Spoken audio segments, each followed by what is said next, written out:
하나님의 말씀 보십니다. 신명기 6장입니다.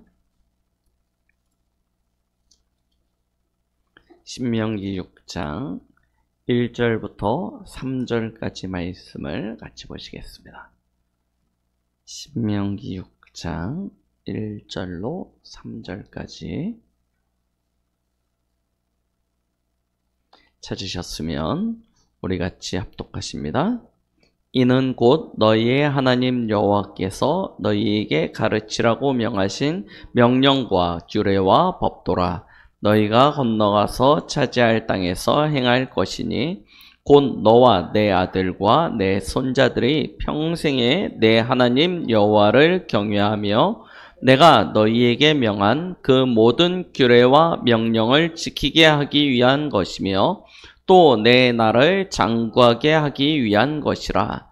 이스라엘아, 듣고 삼가 그것을 행하라. 그리하면 내가 복을 받고 내 조상들의 하나님 여호와께서 내게 허락하심 같이 젖과 꿀이 흐르는 땅에서 내가 크게 번성하리라. 아멘. 한 주간 평안하셨습니까? 날씨가 더웠다가 비 왔다가 갑자기 가을 날씨가 된 것 같기도 했다가 또 지금 막 또 다시 더워지는 것 같습니다. 날씨가 오락가락하고 있는데요. 우리는 흘러가는 그런 시간과 또 바뀌어가는 현실 앞에 흔들리지 마시고요. 하나님이 우리에게 주신 이 약속의 말씀을 붙잡고 굳게 서게 되는 그런 축복이 있길 바랍니다. 제가 군대에 있을 때였어요. 90년대 초반입니다. 어느 날 아침에 뉴스를 봤는데 믿겨지지 아니하는 일이 일어난 거예요. 한강 다리가 끊어졌어요. 기억하십니까? 군대에 있을 때 일이었어요. 한강 다리가 뚝 끊어져가지고 학교를 등교하고 있던 아이들이 버스를 타고 가다가 추락해서 많은 생명이 잃게 되고 그런 일들이 쭉 일어납니다. 그것도 그 전인가 후였는가는 잘 모르겠고요. 삼풍백화점 무너졌죠. 비슷한 즈음에 무너졌습니다. 그래서 저희 그때 든 생각이 이러다 나라 망하는 거 아닌가 싶은 생각이 들 만큼요. 큰 사건들이 일어나는 거예요. 이게 도대체 왜 그런가 하고 이제 원인 분석을 하지 않습니까? 분석을 했더니 우리나라의 아주 나쁜 체질이죠. 우리나라 국가번호를 잘못 만든 것 같아요. 82번. 전화번호 국가번호가 82번이잖아요. 빨리가 문제인 것 같아요. 빨리. 나라가 급속하게 성장을 이루다 보니까 가장 중요한 기본, 기초를 놓친 거예요. 빨리 세우고 빨리 일으키기 위해서. 중요한 것을 빼먹었습니다. 요즘 우리나라와 비슷한 사건들이 어디서 많이 일어나요? 중국에서 많이 일어나죠. 급속도로 경제가 발전되어지고 사회가 발전되어지다 보니까 뭘 제대로 못해요? 기본, 기초. 이걸요 등한히 여긴 겁니다. 그러니까 당장 보기에는 굉장히 뭔가 있어 보여요. 그런데 정작 안을 들여다보면 되게 허술하죠. 그래서 조금만 문제가 와도 쉽게 무너지는 것들을 보게 되어집니다. 자, 우리는 빨리가 아니고요, 정확히 해야 됩니다. 물론 급하게 해야 되는 일이 있어요. 그러나 급하게 할 때도 뭐는 더 중요하냐? 우리의 근본, 기본, 기초. 이게 더 중요합니다. 이게 든든해야 빨리 해도 무너지지 않아요. 높이 세워도 무너지지 않게 되는 것입니다. 그래서 오늘 서론에 주신 말씀처럼 무엇을 하느냐 굉장히 중요합니다. 우리는 사람들을 만나면 제일 먼저 궁금해하는 게 뭐 하는 사람인지 궁금하죠. 뭐 하는 사람이에요. 그래서요, 직장이 어디예요? 학교가 어디예요? 이런 것부터 물어봅니다. 그런데 이 무언가를 해야 된다는 것에 집착을 하다 보니까 그것을 중요시 여기다 보니까 이 사람이 가지고 있는 성품, 인격, 됨됨이 이런 부분들을 바르게 이렇게 세우지 못해가지고요. 정작 문제는 어디서 터지냐? 거기서 터져요. 근본, 기본, 기초. 여기서 많은 문제들이 일어나는 것들을 보게 되어집니다. 저와 여러분들은 무엇을 하느냐? 이것도 중요하지만 더 중요한 게 뭐예요? 내가 지금 어디에 있느냐는 것입니다. 내 생각과 마음, 내 영혼의 그 뿌리가 어디에 내려져 있습니까? 이게요, 잘 내려져야 된다니까요. 제가 군대에 있을 때 장갑차 조종수였습니다. 이 장갑차가 한번 훈련을 나가면요, 진짜 이게 차가 무겁잖아요. 완전 쇳덩어리입니다. 엄청 무거운 쇳덩어리인데 그게 수십 대 이상 지나가요, 한 번에. 이게 저희 대대 훈련 한번 나가면요, 전차와 함께 같이 이동을 하기 때문에 굉장히 무거운 차들이 도로를 막 어마어마하게 긴 행렬을 서서 달려갑니다. 그런 차들이 공공도로, 이런 도로를 달릴 때 50km, 60km 달리는데요. 자동차 100km, 200km, 이렇게 150km 뭐 이렇게 달리는 것과 달라요. 왜? 무게가 있으니까요. 여러분들, 전차가 탱크라고 하죠. 탱크가 달리는 거 한번 보십시오. 무섭습니다. 우리 덤프트럭 달리는 거는요, 비교도 안 돼요. 왜? 무게가 그렇게 가요. 그렇죠. 막 저 위쪽, 포천 저 위쪽 가면 많이 다니거든요. 엄청 많이 다니면요, 땅이 울리잖아요. 땅이 흔들립니다. 땅이 흔들리면 그 옆에 있는 건물이나 나무나 이런 것들이 영향을 받아요. 제가요, 대대 훈련을 한번 쭉 갔다 오는데 어떤 일이 있었냐면, 도로를 쭉 지나가고 있는데 앞에서요, 엄청 큰 나무 하나가 이렇게 쓰러지기 시작하는 거예요. 이렇게 쓰러져요. 와, 그 밑을 슝슝슝슝 지나가는데, 장갑차들 막 지나가는데 아슬아슬한 거예요. 제 차가 아슬아슬한 거예요. 이게 지나가야 될지 말아야 될지 막 그러다가 모르겠다고 휙 지나갔습니다. 지나갔는데 그 장갑차 뒤에 보면 그 선임이 이렇게 타고 있어요. 그 사람 머리를 샥 스치면서 지나가고 샥 스치며, 나뭇잎들이 머리를 샥 스치면서 지나가고, 우리 지나가고 난 다음에 이게 꽝 쓰러진 거예요. 제 차가 지나가고 난 다음에 맞은편에서 버스가 오고 있었습니다. 버스가요, 브레이크를 꽉 잡고요, 제 뒤에 따라오던 장갑차들 계속 따라오지 않습니까? 브레이크 막 꽉 잡고요, 난리가 났었어요. 아름드리 큰 가로수가, 그냥 조그만한 이런 게 여기 있는 이런 가로수가 아니고요, 진짜 큰 아름드리 가로수가 이게 넘어간 거예요. 왜 그러냐? 뽑힌 거 보니까 알겠어요. 뭐가 없어요? 뿌리가 없어요. 뿌리가 없어요.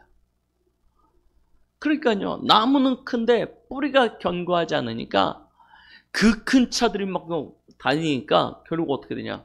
이게 뽑혀가지고요, 그냥 넘어질 수밖에 없는 거죠. 자, 다시 한번 말씀드립니다. 빨리 성장하고 뭔가를 이루고 성취하고 되게 중요하죠. 그런데요, 무엇을 하느냐보다 더 중요한 게 뭐라고요? 내가 어디에 있느냐입니다. 근본, 기본, 기초 굉장히 중요합니다. 그래서 제가 아는 목사님은 테니스를 참 좋아하세요. 그런데 테니스를 친 지 한 20년 정도 이렇게 되셔가지고 잘 치시거든요. 그런데 늘 뭐 하냐면 레슨을 받으러 가세요. 한 20년 치면 그냥 치면 될 텐데 레슨을 받으러 가세요. 돈 계속 내가면서. 왜 그러냐라고 했더니, 뭐가 흔들리냐면 치다 보면 기초가 흔들린대요. 막 뛰어다니면서 치다 보면 기초가 흔들려가지고 어느 날 잘못된 습관이 내게 생기는 거예요. 그래서 그걸 잡으려고 뭐 하냐면 계속 레슨을 정기적으로 받으러 가시더라고요. 우리도 마찬가지입니다. 이 근본, 기본, 기초를요, 단단히 해야 됩니다. 자, 그럼 왜 이 이야기를 드립니까? 오늘 제목이 뭐예요? 너희가 건너가서 차지할 땅입니다. 그 땅이 어디냐면 가나안 땅이에요.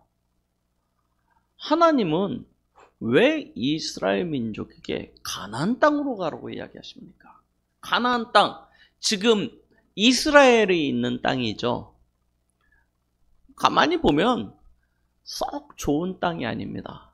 하나님이 이왕에 땅을 주시려면 나일강 근처나 저 메소포타미아에 있는 그 유프라데스, 그 티그리스 강 근처 이런 데 주시면 좋잖아요. 맞죠? 큰 강이 흐르고 삼각주, 아주 기름진 삼각주가 있고 매우 광활하고 좋은 땅, 이런 땅 주시면 좋지 않습니까? 그런데 이스라엘에 있는 이 가나안 땅은 어떤 땅이냐면 작아요. 얼마만큼 작으냐면 우리나라 강원도 땅덩어리만큼밖에 안 됩니다. 굉장히 작은 땅이에요.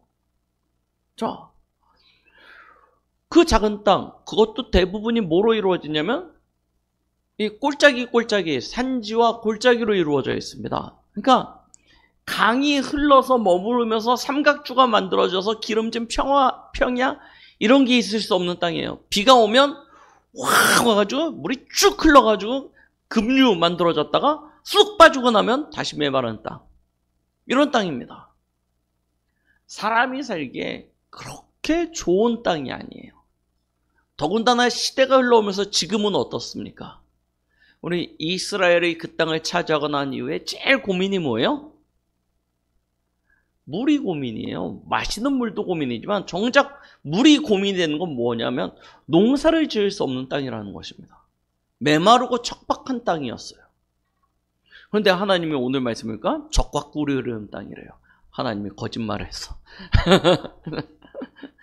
하나님이 거짓말을 해서 이럴 수가 있습니까? 왜 하필이면 그런 땅으로 이스라엘 백성들을 계속 가라고 이야기하십니까?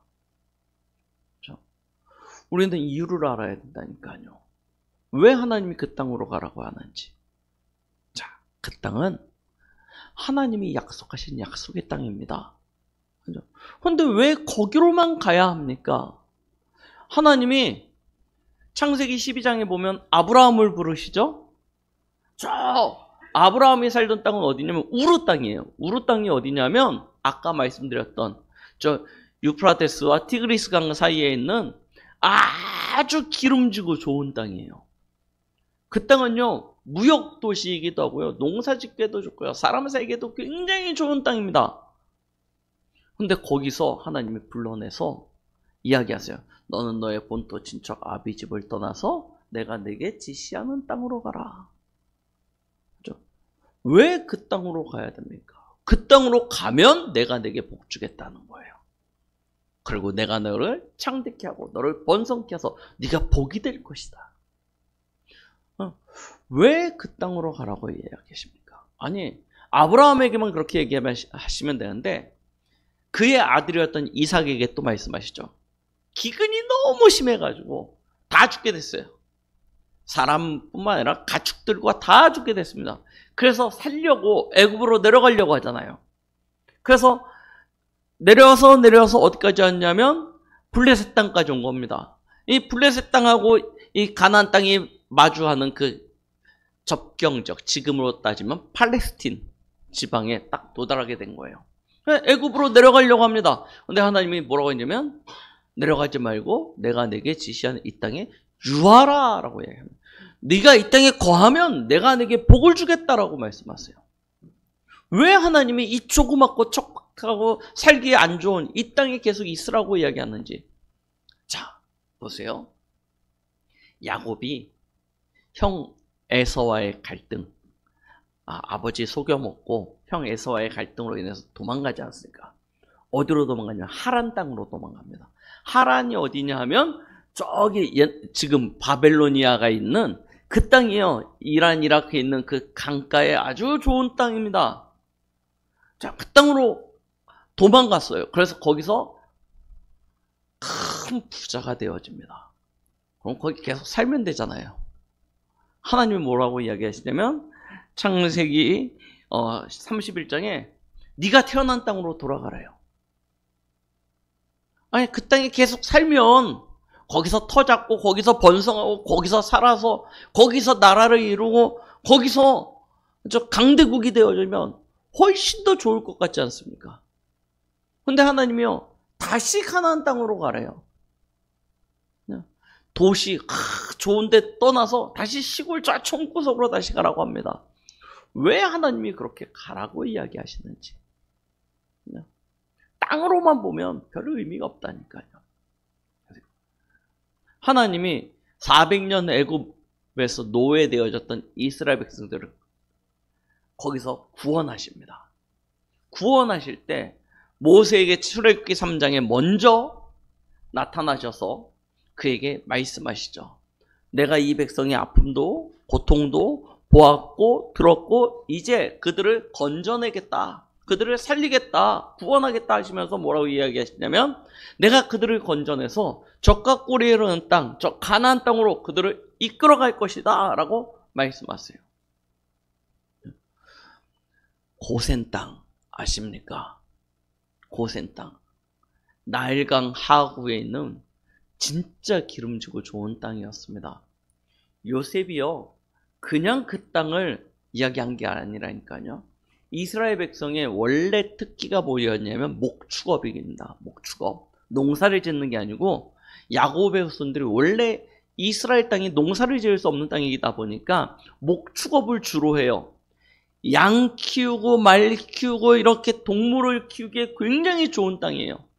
그리고 농사 짓기에도 굉장히 좋은 땅입니다. 그래서 그 땅에 거하면서 이스라엘 민족은 70명에서 몇 명까지 번성하게 된 거예요? 60만 명, 남자만 60만 명이 되어지는 그런 크게 번성하게 되어지는 응답을 받게 되어집니다.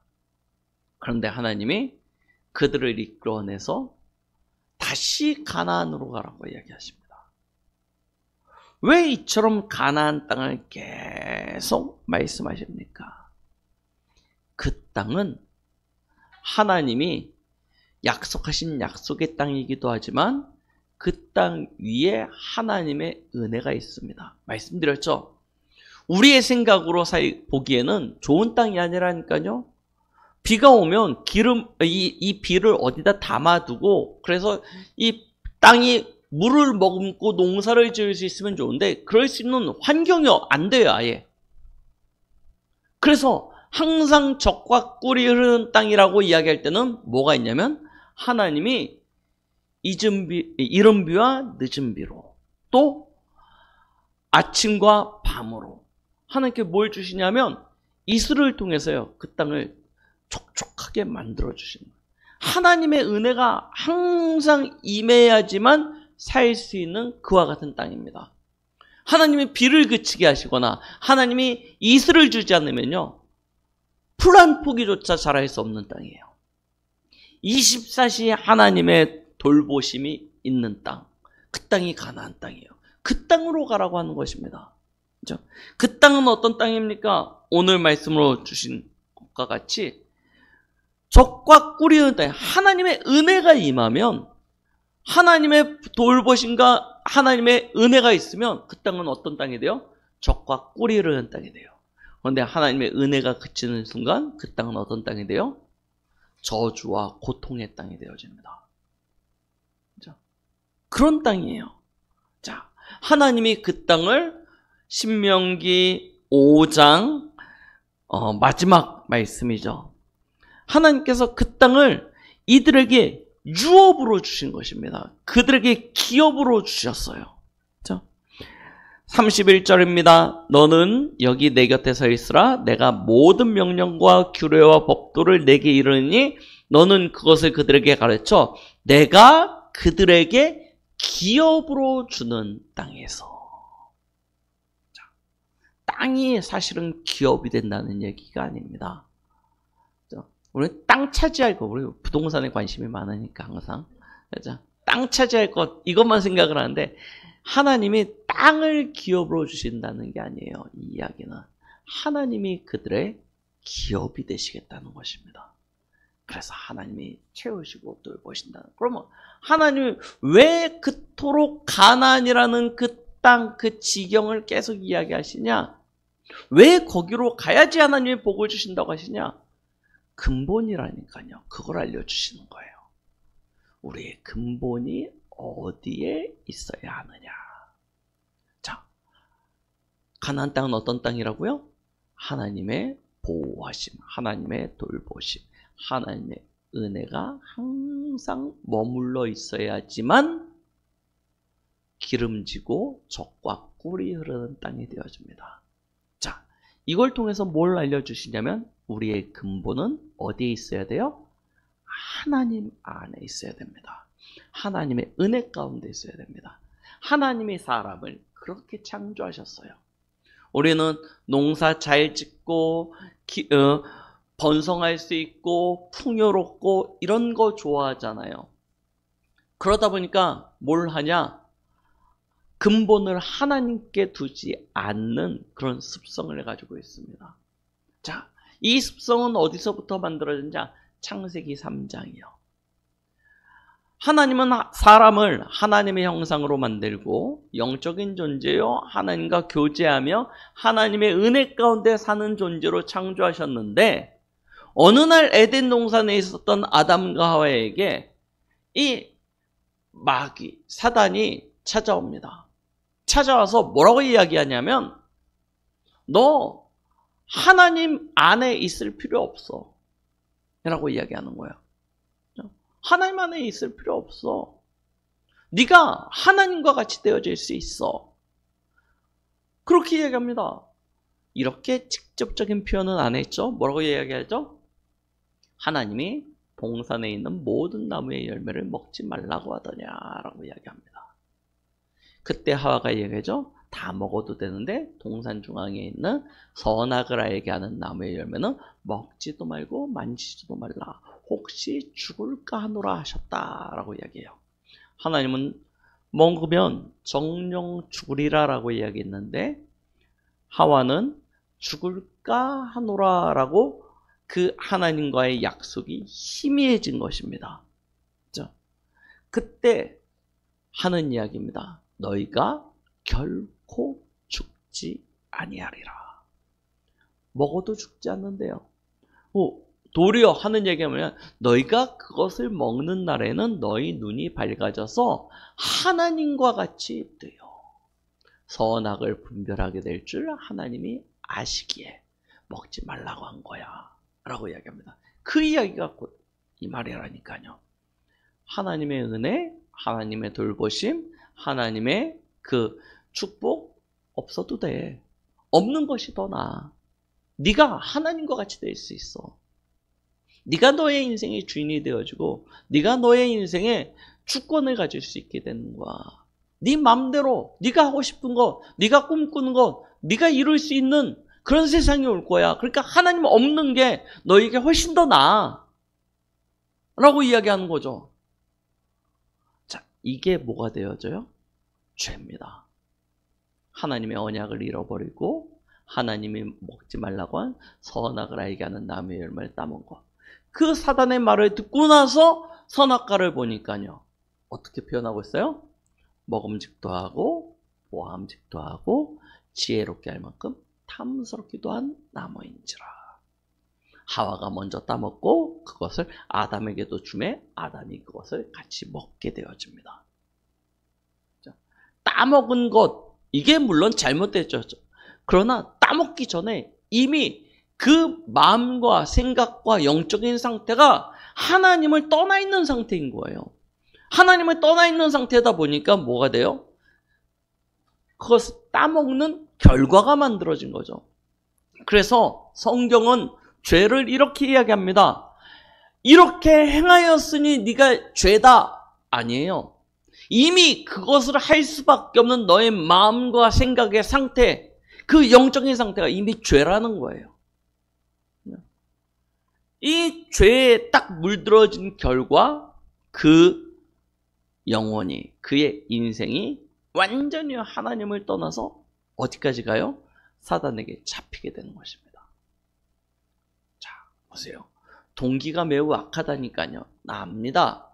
맞죠? 내가 하고 싶은 것, 내가 원하는 것, 내가 이루고 싶은 것, 내가 꿈꾸고 소망하는 것, 나쁜 건 아닌데, 맞죠? 여러분, 그게 나쁩니까? 나쁜 건 아닌데 그것이 하나님을 떠난 것이라면 나쁜 게 되는 거예요. 죄가 되는 것입니다. 나 중심이에요. 그러면 하나님을 떠나서 이루고자 하는 것이 무엇입니까? 결국 육신적이고 세속적이고 물질적인 것 아닙니까? 그럼 그 세속적이고 육신적이고 물질적인 것의 결과는 어떻게 되어집니까? 하나님을 떠났기 때문에 결국 창세기 6장에 네피림 상태 되어지는 거예요. 사단에게요 완전히 장악되어지는 것입니다. 자기 성공 위해서 열심히 달려갑니다. 그런데 어느 날 뭐가 와요? 한계를 맞이하게 됩니다. 바벨탑 기억하시죠? 그래서 어디로 가냐 하면 이 한계를 뛰어넘는 그 어떤 도전을 하게 됩니다. 그게 뭐냐면 무속인을 찾아가는 거예요. 하나님을 떠난 상태니까 하나님 앞에 나아갈 수는 없고 무속인 찾아갑니다. 역술인 찾아갑니다. 내 인생이 왜 그러냐, 내 운명이 왜 그러냐, 내 미래가 어떻게 될 것이냐 궁금해가지고요 찾아갑니다. 종교 생활하게 되는 거예요. 자, 그런데요 내 인생의 주인이 내가 돼서 나의 것을 이루고자 시작한 결과인데 그 끝은 어떻게 되어져요? 결국 누구에게 속해요? 마귀에게 속하는 것입니다. 자, 지금 마귀가요 오늘 우리 인생의 신이 되어졌다니까요. 이 고린도 후서 4장 4절 말씀처럼요 세상의 신이라고 표현을 하고 있는데요, 우리도 모르게 이 네피림, 이 흑암이요, 이 사단이요 우리 인생의 신이 되어졌습니다. 그렇죠? 사단이라고 말 못하죠. 그래서 뭐라고 이야기하냐면 여러 가지 다른 이름들을 거기다 붙입니다. 그걸 우상이라고 이야기합니다. 그것이 왕이 되어졌다니까요. 그렇죠? 거기에 속한 그것을 추종하고 따라가고 심부름하는 인생. 단순히 뭐 어떤 신의 이름만을 이야기하는 것은 아닙니다. 더 나아가서는 어디에 잡힙니까? 사람에게 잡히고요. 돈에 잡히고요. 건강에 잡히고요. 명예에 잡히고요. 권력에 잡히고요. 나도 모르게 무언가에게 매이고 잡히고 묶이는 인생. 분명히 내 인생의 주인 내가 되어져서 내가 이루고 소망하고 내가 바라던 것들을 꿈꾸고 그것을 성취하는 것으로 시작을 했는데 결론은 어떻게 돼요? 노예되고 포로되고 소국되어지는 인생. 그러니까 뭐합니까? 무릎 꿇을 수밖에 없어요. 그걸 우상숭배라고 이야기합니다. 무릎 꿇는, 돈 앞에 무릎 꿇고 사람 앞에 무릎 꿇고 신이라고 이름 불리는 그 무언가 어떤 대상에게 나도 모르게 무릎 꿇는 인생이 되어지는 거예요. 그러면 어떤 결과가 옵니까? 출애굽기 20장 4절로 5절 말씀처럼 아비로부터 아들에게 이르기까지 3, 4대 저주, 재앙 오게 되는 것입니다. 그러니까 이 마음에 수고하고 무거운 짐이 결국이요 병이 되어지는 거예요. 영적인 병, 정신적인 병, 마음의 병, 생각의 병. 눈에 보이지 않는 것에서부터 병들기 시작합니다. 눈에 보이지 않는 부분이 병들기 시작하니까요 결국 어떻게 되어져요? 사도행전 8장 4절로 8절에서 귀신에게 눌리기 시작하는 거예요. 귀신에게 눌립니다. 기쁨이 없어요, 인생에. 그러면 귀신에게 눌린 상태에서 인생에 기쁨이 없으니까 육신적으로는 어떻게 되죠? 완전히 이해할 수 없는 문제들이 찾아오기 시작한다니까요. 여러분, 어느 날 갑자기 생기는 것 같습니까? 물론 재앙으로 인해서 오는 것도 있죠. 내 잘못이 아닌데 재앙으로 인해서 오는 것도 있는데 실제로는 어느 날이 아니라니까요. 차곡차곡 쌓인 것이 어느 날 터지는 것입니다. 이번에 그 연예인 극단적인 선택을 한 연예인 이야기 들으셨죠? 보세요. 저는 단순히 이분이 음주 운전으로 인해서 이렇게 된 거구나 라고 이렇게 했는데 나중에 뒷이야기를 들여다보니까 참 힘들게 이렇게 인생이 겉으로 텔레비전에서 봤을 때는 굉장히 뭔가 이렇게 잘생기고 멋있고 번듯하고, 그런데 뒷이야기를 쫙 들여다보니까 왜 이 일 앞에서 이렇게 극단적인 선택을 할 수밖에 없는지 보여지더라니까요. 알게 되더라니까요.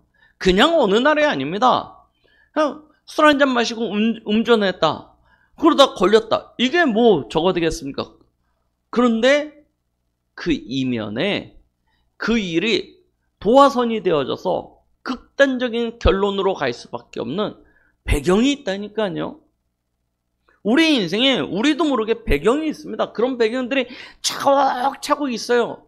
평상시에는 겨우겨우 그런 것 가지고 버티면서 살아갑니다. 그러다 어느 날 뭔가 하나 스파크 탁 일어나면요, 걷잡을 수 없는 상태가 되는 거예요. 자, 그래서 극단적인 선택을 해요. 아니면 어떤 인생의 개인의 종말을 맞이해요. 그러면 끝입니까? 인생이 죽으면 끝입니까? 아니요. 죽음 이후에는 반드시 뭐가 있어요? 심판이 있습니다. 심판주 되시는 하나님 앞에 서게 되어집니다. 그때요. 여러분, 자신이 있으십니까? 구원에 대한 확신이 있으십니까? 불신자들은요, 그래서 뭘 해요? 죽음을요, 그렇게 두려워합니다. 죽음을 불안해합니다. 제일 세상에서 무서운 것이 무엇이냐? 죽음이에요. 왜? 심판 앞에 서게 될 것을 알기 때문에. 그럼 심판 이후에는 무엇이 있습니까? 형벌이 있죠. 여러분들은, 구원받은 우리는 심판의 자리 앞에 설 때 당당합니다. 왜요? 우리에게는 상급이 있음을 아니까요. 맞죠? 그러나 불신자들은 형벌이 있음을요, 느낀다니까요. 그래서 저승사자가 세상에서 제일 무서워요. 영원한 심판입니다. 지옥 형벌이에요. 지옥 형벌이 기다리고 있는 것입니다. 그런데 그 문제가 개인의 문제로 끝나지 않아요. 그 핏값이 전달되어진다니까요. 누구에게? 자녀와 후대에게. 근본을 잃어버린 인생은요, 그렇게 되어집니다. 하나님 떠난 인생. 그래서 하나님이요, 근본을 다시 회복하라는 거예요. 근본을 회복하는 방법이 무엇입니까? 창세기 3장 15절. 여자의 후손이 나타나 뱀의 머리를 상하게 할 것이다. 사단, 우리를 속이고 미혹하여서 죄 가운데 빠뜨리고 영원한 지옥으로 끌고 가는 이 악한 마귀 사단, 꺾어야 되잖아요. 근데 우리에겐 힘이 없어요. 그래서 요한에서 3장 8절, 하나님의 아들이 나타나셔서 마귀를 멸하려 하십니다. 여자의 후손으로 오신 그리스도께, 예수님께서 그리스도가 되셔서 마귀를 멸하셨다는 것입니다. 참 왕 되신 그리스도. 죄 문제입니다. 결국 죄로 인해서 하나님을 떠났습니다. 그래서 죄에서부터 해방되어져야 돼요. 죄로 말미암아 저주 가운데, 재앙 가운데 빠졌습니다. 죄 문제 해결되어지지 않고는 우리에게 찾아오는 저주와 재앙과 고통을 막을 길이 없습니다. 그래서 하나님의 아들 되신 예수님이 참 제사장으로 십자가에서 자기의 피를 흘려 우리를 죄와 사망의 법에서 건져내신 것입니다. 그리고 우리는 하나님 만나야 됩니다. 하나님이 사람을 하나님의 형상으로 만드셨다니까요. 하나님과 같은 영적인 존재로 하나님과 교제하고 하나님과 함께하는 존재로 만드셨습니다. 그래서 하나님 안에 거해야 됩니다. 그런데 하나님 만날 수 있는 길이 없어요.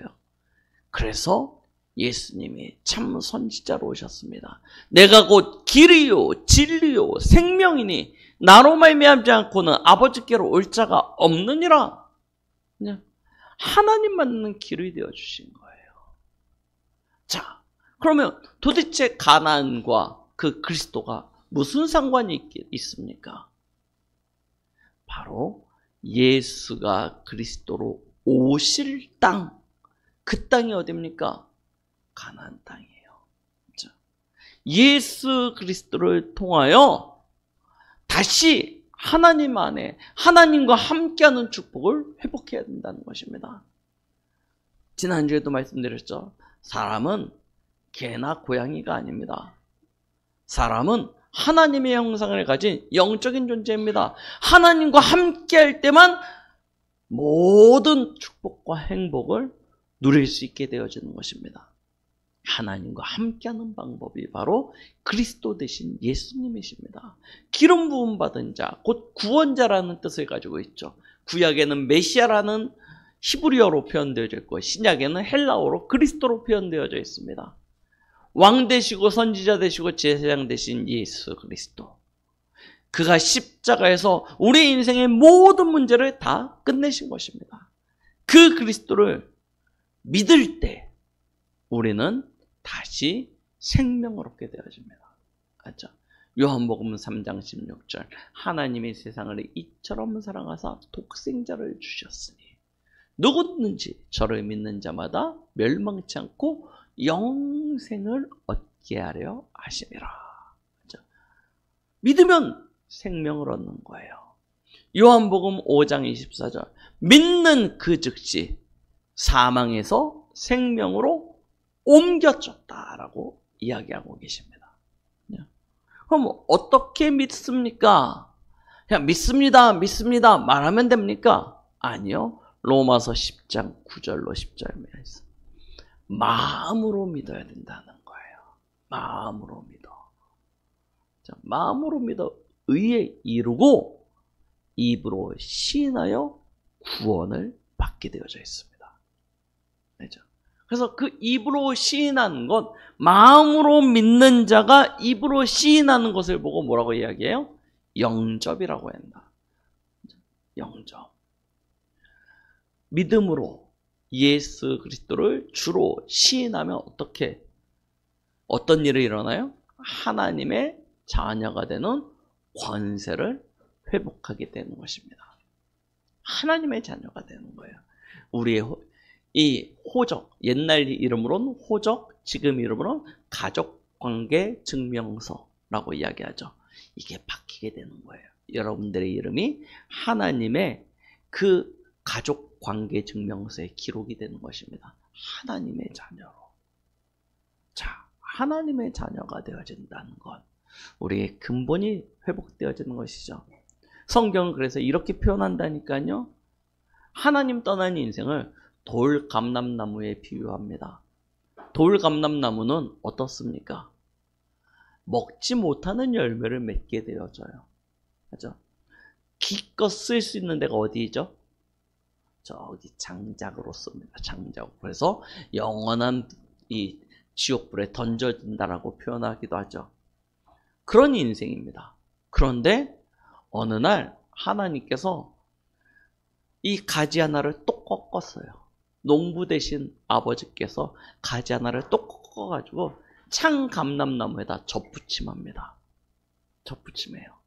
접붙임을 딱 하면 이 돌감람나무가 어떤 나무가 돼요? 창감람나무가 되어집니다. 접붙임을 하는 것은 왜? 근원, 그 본체가 누구세요? 그리스도 예수. 거기서부터 모든 영양분을 빨아들이는 거예요. 가지는 사실은 할 수 있는 게 없어요. 뭐냐면 본 나무로부터 영양분을 빨아들이고 장성하여서 성장하여서 열매 맺는 거죠. 그럼 이 결국 본체가 어디 있냐는 거 아닙니까? 이 본 나무가 어디냐? 돌감람나무냐 창감람나무냐? 창감람나무에 접붙임 받아여지니까 좋은 열매를 맺을 수밖에 없는 것 아닙니까? 포도나무 비유에서도 마찬가지 이야기를 하시는 거예요. 그렇죠? 하나님은 농부시고 예수님은 우리의 참 포도나무 되시고 우리는 그 나무에 붙어있는 가지라는 것입니다. 가지는 뭐 하면 되냐면 열심히 예수님으로부터 영양분을 빨아들이면 됩니다. 열심히. 가지가 내가 이제부터 나 혼자 한번 잘 살아볼 거야.